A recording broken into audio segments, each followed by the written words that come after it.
Welcome back to another episode of the Catapult Effect podcast. I am your host, Katie Wrigley. Over the last few weeks, we've been talking about the importance of calming your nervous system and some of the signs that your nervous system may be hot or overactive. Today, we're going to talk about some things that you can do to proactively help lower those levels of anxiety before they spike. So stay tuned. That is coming right up. Thank you.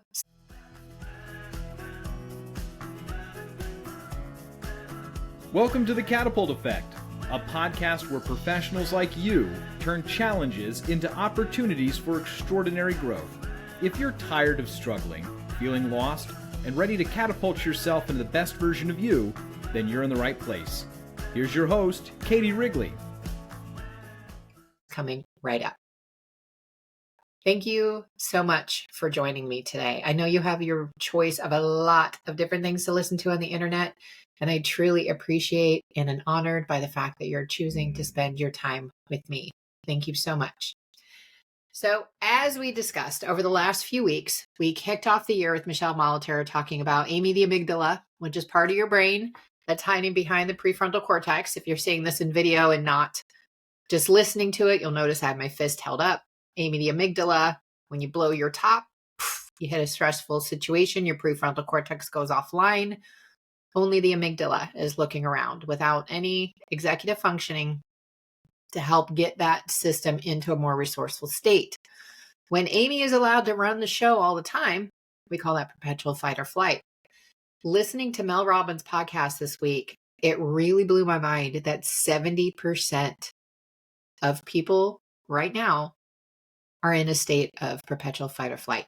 Let me repeat that. 70% of people, at least in the United States, 70% are in a state of perpetual fight or flight. It is actually 90% in the UK. That is absolutely crazy to me, but it really speaks to how important this podcast episode is and the previous ones. So if you hadn't seen those, if you go back to the episode a couple weeks ago, we go into quick little body hacks that are accessible to you that you can do on the fly that are pretty discreet. And then last week, we talked about the importance of tuning in to those sensations when you feel them. Even though they suck, it's really important to acknowledge them and the amazing gift you get when you allow yourself to acknowledge those emotions. So this week, we want to focus more on things that you can do to put your body into a more resourceful state. Now, next week, we're going to talk a little bit about habits and how you can start to build them to support this. But I want to talk to you today about things you could do more proactively on a daily basis that on a daily basis, you may have mixed results, whether you feel it's really worth your time or not. But these are the things that when you do them over time consistently, they have a major positive impact on your life. And that's what I want you to focus on is the consistency and the habit. So that's why next week we're going to talk a little bit about how to make some of these a habit for you. So the first thing is meditation. And we did talk about this a little bit with breath work as well. But having a regular meditation practice is going to give you a lot of different benefits. One of the biggest benefits is that you're strengthening your prefrontal cortex. This is your executive center.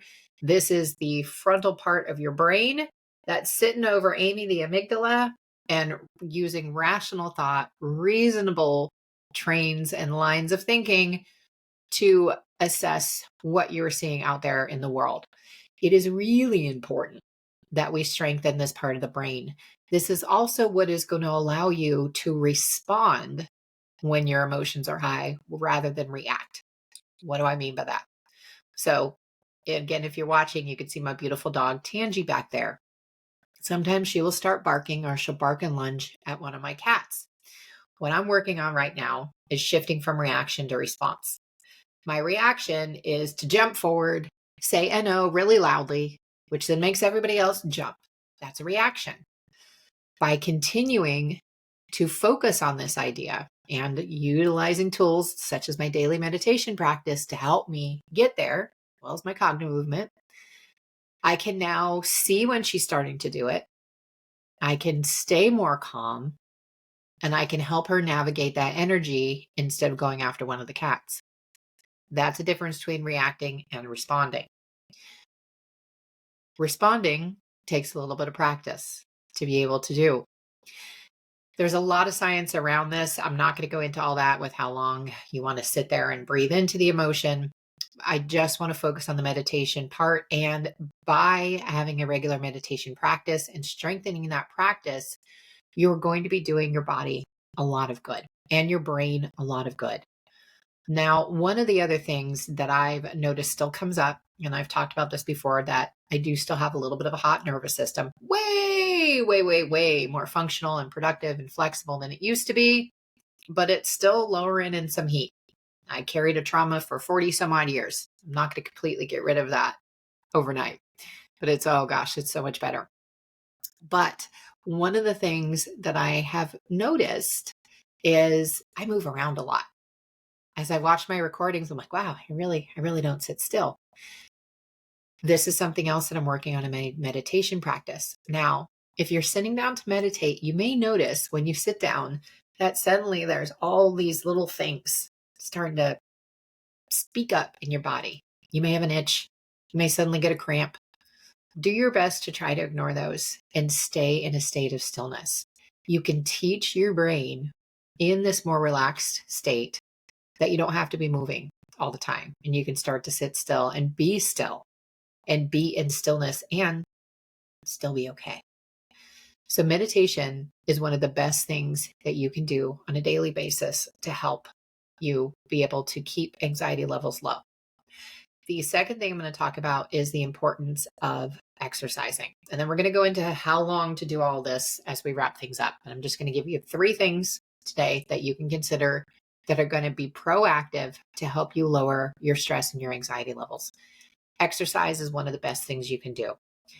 If you are currently in a state where you are disabled, I want to challenge you that there is still something you can do. Reach out to a physical therapist, whoever you're working with right now, and ask them what is within the range of possibility for you to do to move your body right now.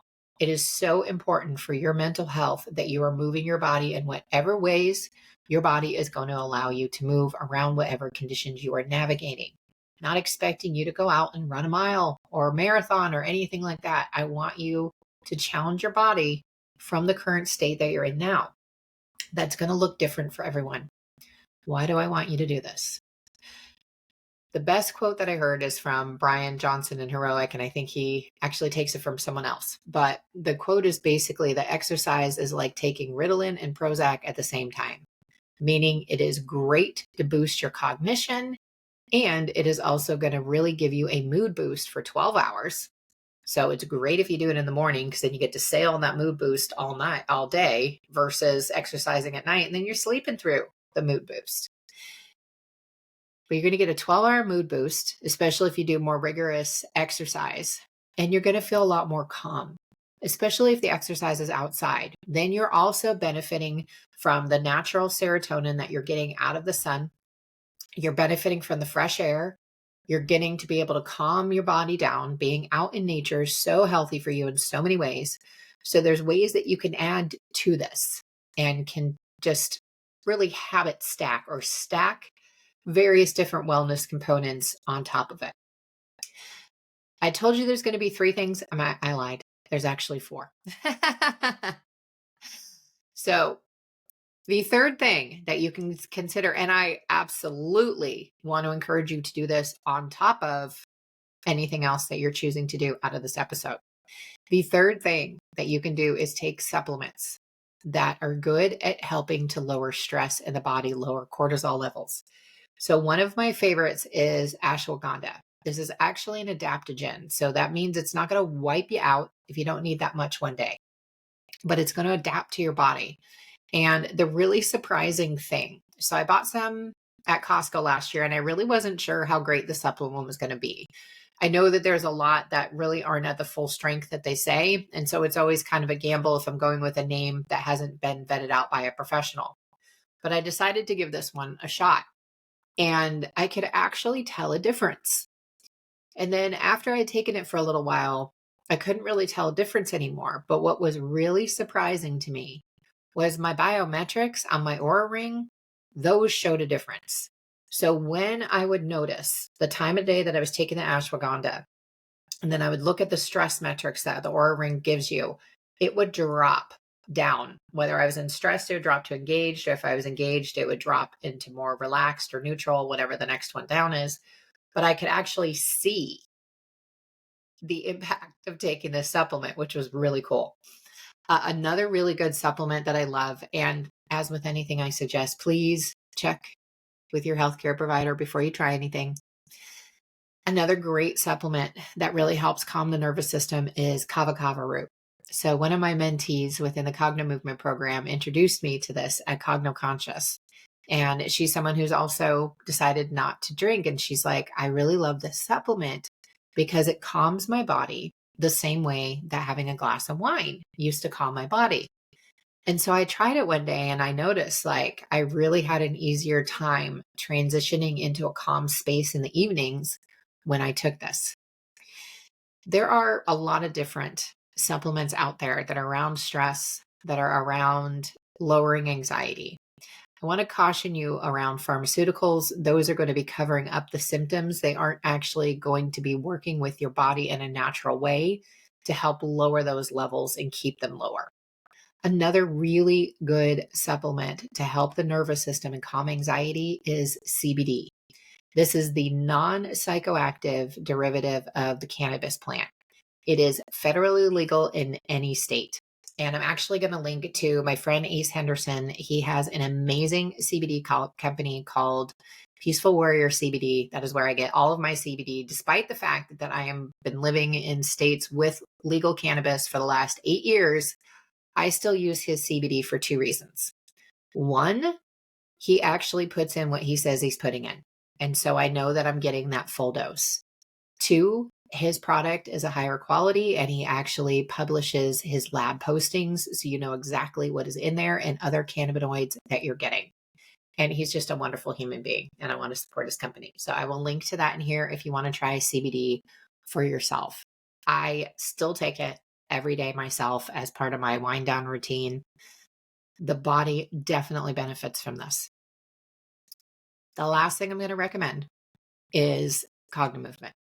Of course, this is still the most powerful tool that I am aware of at this point in time. The things that we have been able to do within the Cognomovement community to help raise people's quality of life is just, it's amazing. We had World Cognomovement Day last Saturday, and hearing all these powerful stories of all the ways that people have changed, being able to connect with children with special needs, being able to help children with special needs learn how to communicate with their loved ones when they haven't been able to before. We've been able to help see people turn on their eyes, so to speak, when they've been declared legally blind. And when I say turn on their eyes, meaning they're actually able to determine and see colors again, which is pretty awesome. So there's incredible things that we've been able to do. And one of the big things that Cognomovement can do for you is help downregulate the nervous system. What does that mean? It means that it's knocking off the edge of stress and it's helping the body get into a more resourceful, flexible state. The nature of the exercises themselves are going to do that automatically. We utilize bilateral eye movements, which that alone can help have a calming and soothing effect on the body. And then we're also, with some of the stretching that we're doing in the eye movements, we're actually signaling to the body messages of safety, and then the whole body and the whole nervous system stands down. What I recommend for people is to start to do mini sessions, 3 to 5 minutes a day. That's it. You do not have to have a ball. I'm going to link to my YouTube channel in the notes, which you may or may not already have the link to, but I'm going to link directly to all of the mini Cognomovement sessions that I've created, including a short one showing you how to do a session. Now, I want to encourage you, if you're curious, to get Cognomovement Essentials. And this is going to also be a link in the show notes. Cognomovement Essentials is a video module set that is going to teach you everything you need to know to be able to do a Cognomovement session on your own, including how to troubleshoot if you run into an issue or feel like you can't clear it. It is a really comprehensive set. It's actually priced at an incredibly low price, and you get a lot of benefits with it as well. They're going to teach you in those modules how to do a mini session on your own. So I really encourage you, if you feel like this is something that you want to start doing on a regular basis, make that small investment into Cognomovement Essentials. Don't just use any object and follow along on my YouTube channel, although you absolutely can if money is tight. I encourage you to do it in any way that you can. But if you can also get the Cognomovement Essentials, I really want to encourage you to do that because it's going to give you more. The ball itself, which you can see behind me, it serves not just as a focal point, but it's also going to give you extra brain activation that you don't get with another object. By doing these daily sessions, you are showing the nervous system day after day that it can actually stand down and be in a more resourceful state. It doesn't have to have those danger signals going all the time, those ones that are wearing you out, that tell you that every single input that's going on in the world is going to be a threat to you. So just to recap where we are so far. So 4 different ways that you can help start to get your body more proactively into a less stressed state. Meditation, exercise, natural supplements, and Cognomovement. There's a lot more, but I'm keeping it simple for you guys. All right. So how much do you want to start doing on this? And now we're going to go much more into habit forming next week, but just start with the minimum. If you haven't been meditating at all, meditate for 1 minute. If you're like, I have no idea what to do for a minute, I want you to do 4 15-second breaths. We walked through those a couple episodes ago. You're inhaling for 6, holding for 2, exhaling for 7. Do that 4 times, call it a meditation. Pat yourself on the back. There's your win. For supplements, that's going to vary how much you're taking. Follow the bottle, listen to your healthcare provider, and even seek out a professional who has a lot more knowledge about what your body needs for those supplements as well to lower those stress. With exercise, if you're completely sedentary right now, start small. Again, we're going to go more deeply into the benefits of habit building and how to build these habits next week. But for now, just start slow. I want you to try just 3 times a week, or even if you're at nothing, 1 time a week for 5 minutes. Just start to get the body moving. Just start somewhere and start to help yourself move forward. With the Cognomovement sessions, you only need about 3 to 5 minutes a day, if even that. Sometimes I will blow through and just do a super quick session just to help harmonize my brain, help balance it out from the night before and whatever happened during a night's sleep. Sometimes I got some pretty wild nights of sleep. I'm sure you do too. Harmonizing the brain is going to help. And it's also going to help pass information. So you're going to be unclogging those circuits that may have gotten clogged overnight and helping set yourself up for more clear thinking for the rest of the day. By doing this repeatedly, and I hear over and over and over again, all of the positive effects that people have. So when your stress is lower, suddenly all these other things are available. Having wonderful days and being able to see your life change in wonderful ways, that becomes possible and visible to you again. It may have been happening already, but you may not have noticed. This is going to start to open up a lot more possibility for you than you realized. All right, I'm going to go ahead and wrap up. Thank you so much for joining me again today, and come back again next week when we talk about habit building. I'm going to give you a hint. It is a heck of a lot easier to build the habit than you think it is. And I've got some tricks that you probably haven't heard before. So join me again next week. We're going to get to talk about those. And until then, please be well.